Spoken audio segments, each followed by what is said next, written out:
નમસ્કાર, સમય સંદેશ ન્યૂઝ માંથી હું દત્તેશ સર આપનું સ્વાગત કરું છું. દિવાળી આવી રહી છે એટલે દરેકે દરેક ઘરમાં સાફ સફાઈઓ ચાલુ હશે અને સાફ સફાઈઓ થયા પછી દરેકે દરેક ધંધા છે કે ઘર છે એનામાં કઈ રીતે પૂજનો થશે, કઈ રીતે લોકો આરાધનાઓ કરશે, એ બાબતે આજે આપણે હસમુખ શાસ્ત્રીજી પાસે આવે છે. શાસ્ત્રીજી, સ્વાગત છે તમારું અમારી. નમસ્કાર જી, હરિઓમ. હરિઓમ શાસ્ત્રીજી. હવે દિવાળી આવે છે, કઈ રીતે લોકો એનું પૂજન કરે, કઈ રીતે એ છે શાસ્ત્રોક વિધિ પ્રમાણે કેમ થાય, કયા મુહૂર્તો છે, તમે અમારા માધ્યમથી દર્શકોને કહી શકો છો? આપણી આર્ય પરંપરા પ્રમાણે જ્યારે સંવત્સર પૂરું થાય એટલે એક વર્ષ પૂર્ણ થાય એ સમયે ખાસ કરીને આસો વદ એકમ થી અમાસ સુધી સ્વાતિ નક્ષત્ર આવે છે. હવે સ્વાતિ નક્ષત્રનો જ્યોતિષ શાસ્ત્ર પ્રમાણે એવો ગુણ રહેલો છે કે સ્વાતિ નક્ષત્ર જ્યારે આકાશમાં ચાલતું હોય એ સમય દરમિયાનમાં તમે પદ્માવતી નમઃ, મહાલક્ષ્મી નમઃ એટલું પણ બોલો તો પણ પોતાના ઘરની, પરિવારની અને રાષ્ટ્રની સંપત્તિમાં વૃદ્ધિ થાય છે. હવે વ્યક્તિગત રીતે પણ આર્થિક સમૃદ્ધિ વધે અને રાષ્ટ્રની પણ સંપત્તિ વધે.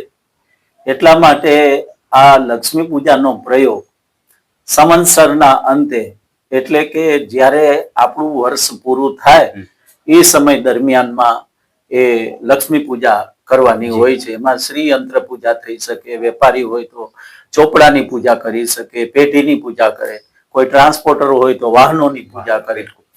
તો એ રીતે પૂજાનો ક્રમ આપણા આદિ ઋષિઓએ નક્કી કરેલો છે. અને જ્યાં સુધી ભારતની અંદર બ્રિટિશર્સ નહોતા અને આપણો દેશ સ્વતંત્ર જ્યારે હતો એ સમયે તો નાણાકીય વર્ષ એ આસો વદ અમાસને દિવસે નાણાકીય વર્ષ પૂરું થતું. બિલકુલ બિલકુલ. અને ઇન્કમટેક્સ ડિપાર્ટમેન્ટ અને રાજકોષના જેટલા પણ ડિપાર્ટમેન્ટ હતા એ બધા પાસે વેપારીઓ પૂજા કરેલો જે ચોપડો હોય એ સામે રાખતા અને ઓફિસર્સ બધા જે હતા આઈટી ના, જીએસટી ના, બીજા જે તે એ પણ ધાર્મિક મહત્વતાને કારણે કે આ પૂજા કરેલો ચોપડો છે, બ્રાહ્મણની હાજરીમાં પૂજા થયેલી છે એટલે આમાં કાંઈ ફેરફાર નહીં હોય, બિલકુલ એમ સમજીને એ ચોપડાને માન્ય રાખવામાં આવતું અને એ જ પ્રમાણે ઓડિટ થતું. દર્શક મિત્રો, તમે વિચારો કે આ લક્ષ્મી પૂજા દિવાળીના દિવસે શું કામ થાય છે? શાસ્ત્રીજીએ બહુ સારું કીધું અને મારા પણ ધ્યાનમાં નહોતું કે શાસ્ત્રોક વિધિ પ્રમાણે જ્યારે એ પૂજાનો ચોપડો હોય, આખો વર્ષ એનામાં જે હિસાબો લખેલા હોય, બ્રાહ્મણની હાજરીમાં એની પૂજા થાય એટલે એને અંતિમ સત્ય માનીને જ સત્તાઓ ચાલતી. જી શાસ્ત્રીજી, તમે વધારે પ્રકાશ પાડો. હવે ત્યારબાદ જ્યારે બ્રિટિશ સલ્તનત એ વિદાય લીધી અને અમુક એવી ગૂંચવણ ખાલી ગયા છે, એ ગૂંચવણ મને નથી લાગતું કે આપણા આયુષ્ય કાળ દરમિયાનમાં પૂરી થાય. એવી વિપરીત પરિસ્થિતિમાં આપણને બધાને મૂકી દીધા છે.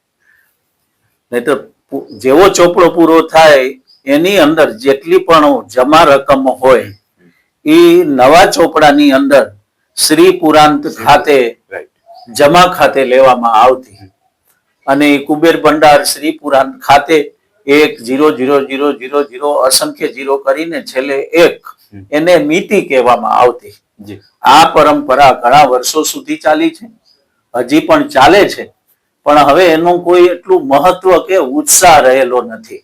લોકોને ખબર જ નથી આ બધી વસ્તુ, આની કાંઈ ખ્યાલ જ નથી. લક્ષ્મી પૂજા એમ જ ઘરેળવાદીની રીતે કરે છે, પણ ખરેખર સ્વાતિ નક્ષત્ર નો તો એટલો બધો મહિમા છે કે સ્વાતિ નક્ષત્રમાં જો વરસાદ પડે ને તો છીપ નામની માછલીના મુખમાં જો એ સ્વાતિ નક્ષત્રના વરસાદનું ટીપું જો એ છીપ માછલીના મુખમાં અંદર પ્રવેશ કરી ગયું તો એ છીપ માછલી પોતાનું મોં બંધ કરી અને સમુદ્રના પેટાળમાં ચાલી જાય.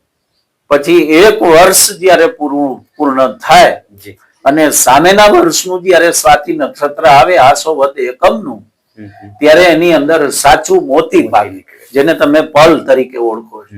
તો સ્વાતિ નક્ષત્ર જો પાણીના ટીપામાંથી સાચું મોતી પેદા કરી શકતું હોય અને એ જ સ્વાતિ નક્ષત્રમાં જો આપણે લક્ષ્મીજીની પૂજા કરીએ તો ચોક્કસ રાષ્ટ્રની, ઘરની, પેઢીની સંપત્તિમાં વધારો થાય જ, એમાં કોઈ પણ પ્રકારનો સંશય નથી. દર્શક મિત્રો, આ અગત્યની જાણકારી તો મારી પાસે પણ નહોતી. શાસ્ત્રીજી, અગત્યનો પ્રશ્ન એ છે કે અત્યારે દરેકે દરેક સંપ્રદાય પોતાની રીતે, ક્યાંક દિવાળી હોય છે, ક્યાંક કાળી ચૌદશ હોય, ક્યાંક વચ્ચે તોપો હોય, ક્યાંક એવી, તો એ અલગ અલગ જે લોકોની માન્યતાઓ છે, લોકોમાં પણ અસમંજસ છે કે સાચો શું કે ખોટો શું. શક્ય છે બધે સાચું હોઈ શકે ને શક્ય છે બધે પણ ખોટું હોઈ શકે. તો લોકોમાં જે આ સંશય છે, એ સંશય કઈ રીતે દૂર કરવો? આમ તો જોઈએ તો સાવ સીધો સાદો હિસાબ છે તિથિનો, અને તિથિ છે એ હંમેશા 30 કલાકની હોય. આપણી ઘડિયાળ 24 કલાકની હોય. 24 કલાક થાય એટલે તારીખ બદલે, પણ 24 કલાક પૂર્ણ થાય એટલે ક્યારેય તિથિ બદલતી નથી. તિથિ હંમેશા 30 કલાકની હોય. અહોરાત્ર કાળ દરમિયાનમાં તિથિ ચાલે. અહોરાત્ર કાળ એટલે કે આજ સૂર્યોદયથી તિથિ થઈ શરૂ, એ આવતીકાલના સૂર્યોદય સુધી તિથિ હોય.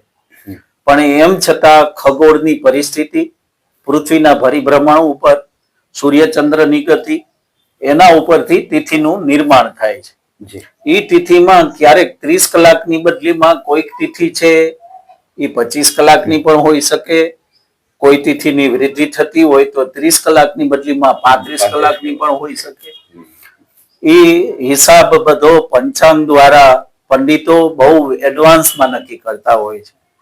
પણ અત્યારે જે ઉત્સવોમાં ભાંગ તોડ થયા કરે છે, એની જવાબદારી તો હું લોકો ઉપર ઠાલવીશ. કારણ કે વૈદિક ક્રમ પ્રમાણે 2 માર્ગ છે. એક છે સ્રોત માર્ગ અને બીજો છે સ્માર્ત માર્ગ. અને સામાન્ય રીતે જો સમજાવું તો એક છે શિવ માર્ગ અને બીજો છે વૈષ્ણવી માર્ગ.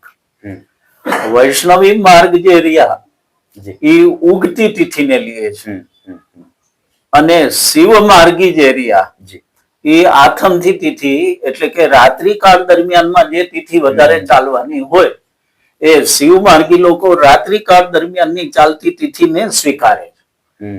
હવે આ બંને માર્ગની અંદર એટલું બધું ડિસ્ટર્બન્સ થઈ ગયું છે કે જે લોકો ઉગતી તિથિ લેવા વાળા હતા, જેમ કે વૈષ્ણવ પરંપરાના, એ પોતાની મનની ગણતરી પ્રમાણે અથવા તો પોતાની અનુકૂળતા પ્રમાણે ઈચ્છા પડે ત્યારે ઉગતી તિથિ લે અને ઈચ્છા પડે ત્યારે આથમતી તિથિ. એટલે સગોડીયો ધર્મ, એટલે સગોડીયો ધર્મ ઉભો થવાને કારણે આ કન્ફ્યુઝન ઉભા થાય છે.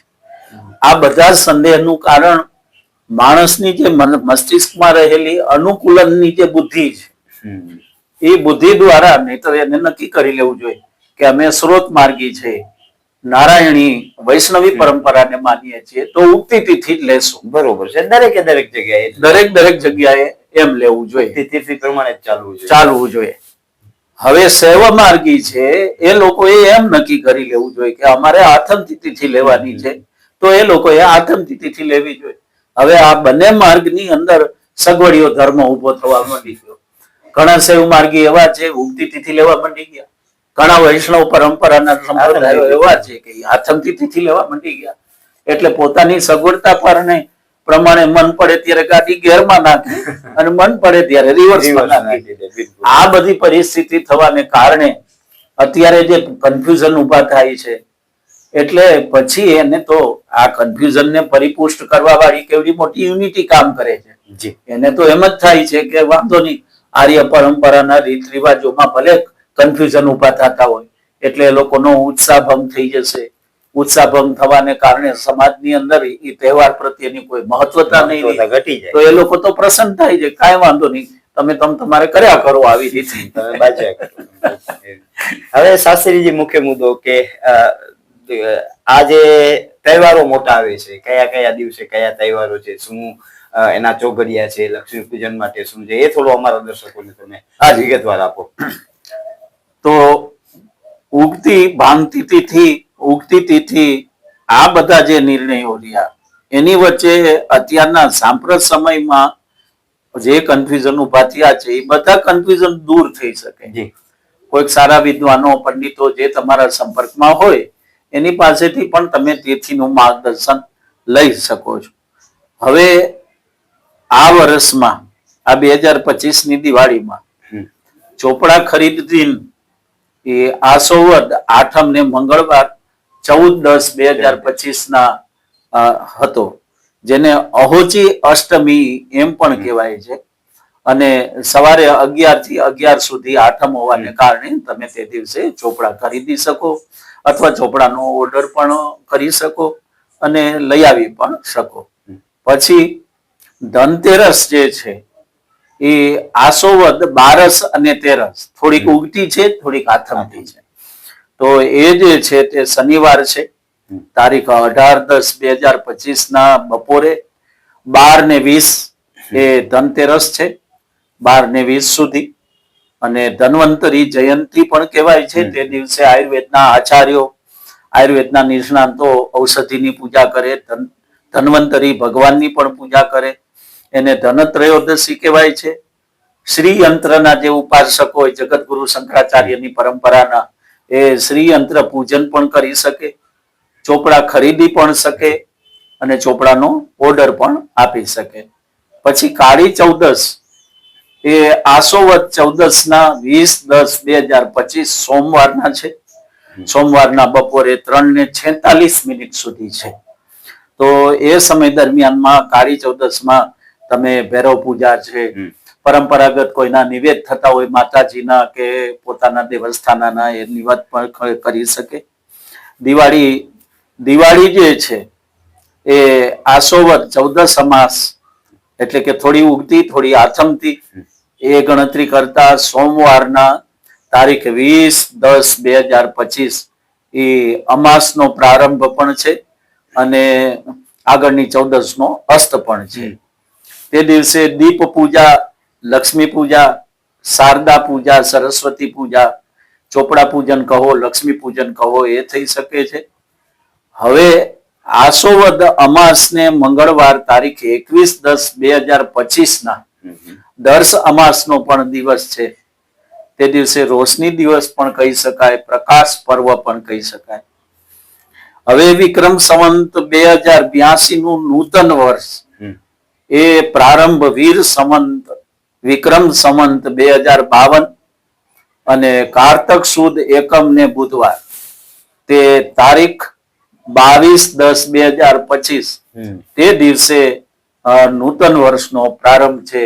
મીતિ દિવસ પણ કહી શકાય. શ્રી પુરાંત તે દિવસે તમે ચોપડામાં પધરાવી શકો. મિલન દિવસ પણ છે, પરિવારજનો, કુટુંબીજનો એ બધા મળી શકો છો તમે. પછી ભાઈ બીજ તે કારતક સુદ બીજ ને ગુરુવારનો રહેશે. તે દિવસે ભાઈ બીજ છે. વૈષ્ણવોએ યમુનાજીમાં સ્નાન કરવાનો મહિમા છે. ભાઈ બહેન સાથે રહીને ભોજન કરવાનો પણ તે દિવસે મહિમા. હવે લાભ પાંચમ તે વિક્રમ સંવંત 2082 ના કારતક સુદ પાંચમ ને રવિવાર તારીખ 26/10/2025 ના તે દિવસે લાભ પાંચમ છે. એનું નામ જ લાભ પાંચમ છે.